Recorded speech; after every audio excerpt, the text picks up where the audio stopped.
My name is Darren Chandler, mental game coach for Loyalty Rakeback, and I'll be your guide for consistent and solid professional poker play. In today's episode, we'll be looking at the Yerkes Dodson model, how performance is mapped against emotional state. Let's get straight into it. This model was first developed over 100 years ago, but it still remains as simple as powerful as when it was first conceived.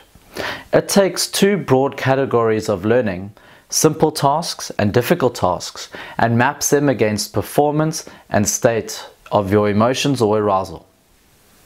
When we look at the first graph, the first line, simple tasks, we see that it's S-shaped and hits the ceiling. The second, difficult tasks, forms a normal distribution. We map the point A being peak performance. This is the point where you are operating in your flow state, you're getting the max performance out of the task or act that you're doing.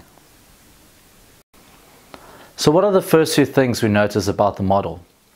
Well, regarding simple tasks, and you can think of a simple task as, for instance, when you start walking and then you move into a jog and then into a run, all you're doing is exerting more energy and your output is increasing. Well, with a simple task, you seem to hit a ceiling at some point. Just like with your run, it's a human condition that we can only run so fast. So your energy and your performance will accelerate or increase until a point and then will level off. Regarding difficult tasks, well, this is a lot closer to professional poker play.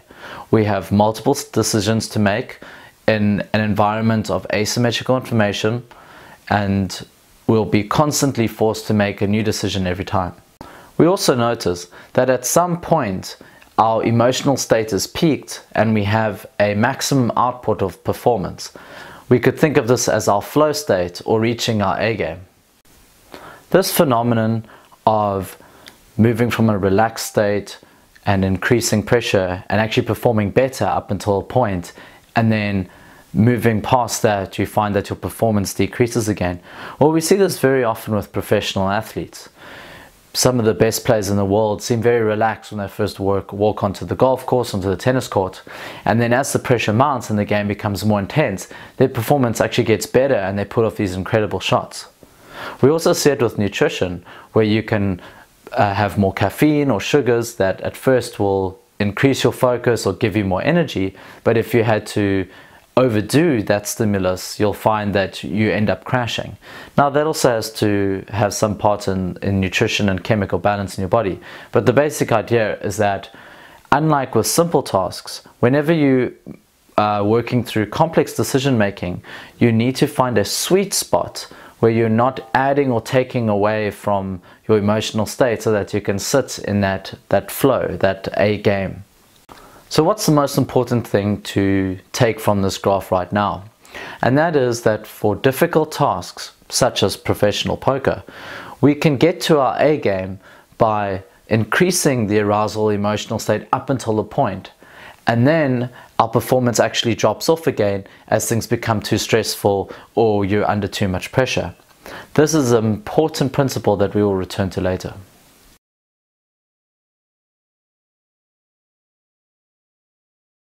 This phenomenon of your performance increasing up until a point and then decreasing again can be seen most visibly for the multi-tabling poker player. You'll be adding tables up until some point where you feel comfortable, and then if you had to add more tables, well, they might be overlapping each other, you can't see the action happening at the table, or you'll be faced with too many decisions and it will overwhelm you. Interestingly, when playing in tournaments where you might begin with quite a few tables, and then as you get knocked out, the number of tables decreases, but the pressure on you to perform and to get to first place increases.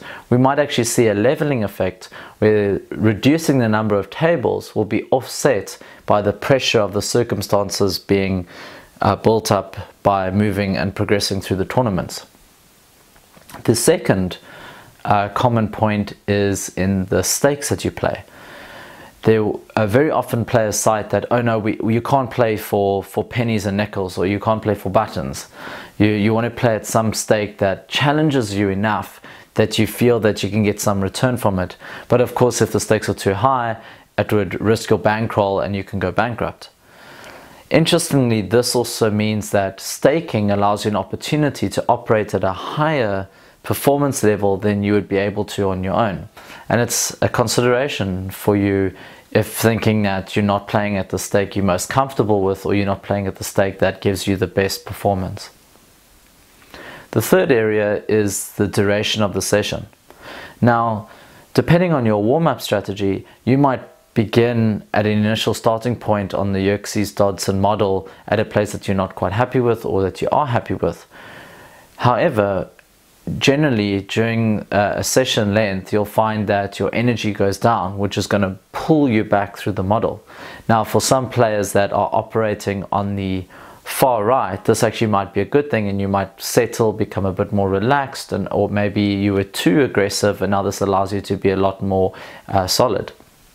But for those that were operating to the left-hand side, well, then your game is simply going to deteriorate further. Interestingly, we have Phil Hellmuth and Vanessa Selbst both incorporating a strategy to help them through their live tournaments.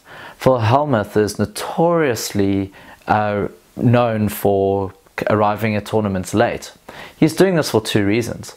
The one is to avoid all the craziness at the beginning when everyone's trying to find their seat and gather their chips. And also he's trying to save some of his energy for the latter part of the day when people are getting more tired, and he's able to capitalize on that. Vanessa Selbst, she's known to oscillate her energy between like a high energy state and a low energy state throughout the day. So she'll actually become more active during some levels and less active on other levels in order for her to maintain an overall energy level throughout the day and throughout the tournament. There's also a point to be made about cash games. Oftentimes, especially in private cash games, one or more players will suggest to raise the stakes, and especially players that have a lot more money. Now, looking at the model, this makes perfect sense.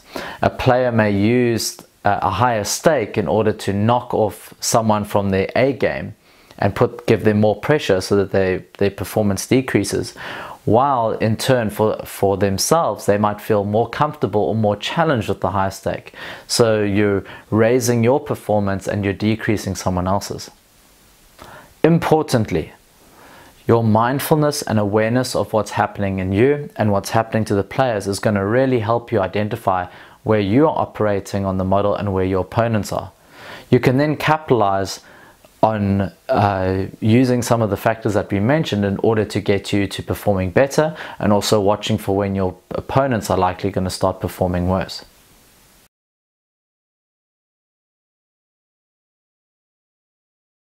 Unfortunately, this model also explains a horrible situation in which your tilting becomes compounded so that you tilt even more, and slowly but surely you drop right down the other side of the graph. Unless you're able to have awareness that has you stop that downward slide, you will simply get more frustrated or angry or sad, and your game just deteriorates until you either lose your stack or you lose everything in front of you.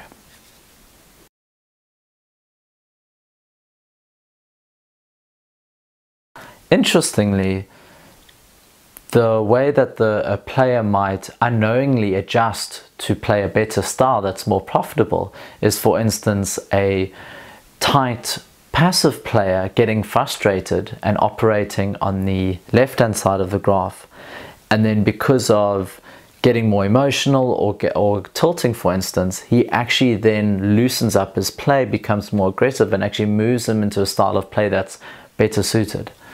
Likewise, an overly aggressive player could lose a few hands, get frustrated, and then back off and unknowingly be playing a better strategy because now his aggressiveness is toned down somewhat, and maybe he's playing fewer hands that were unprofitable, and it allows his range to be a lot more solid.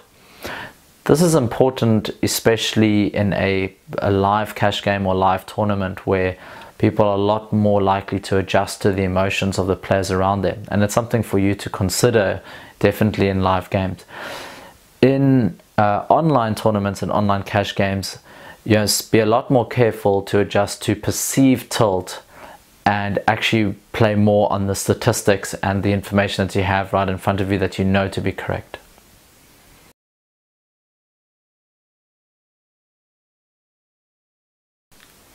Now for your questions for your homework assignments. Your first question is, how do you feel when you're playing your A game?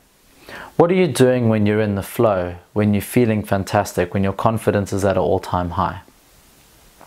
Number 2, what do you do to warm up? And what behaviors or actions do you take to maintain the same energy and or level of focus throughout your poker session? Number 3, when you're playing your B game or better, A game, or you're in flow state, what can happen that can trigger you to then start tilting or to jolt you out of that great state that you're in? And number 4, if you were playing in your A game, you got triggered out of it, what are some of the strategies that you use to get back into that flow state? Thank you so much for watching. If you want to leave a comment, you can post it in the forums. Otherwise, you can contact me on my website. And as always, best of luck at the tables.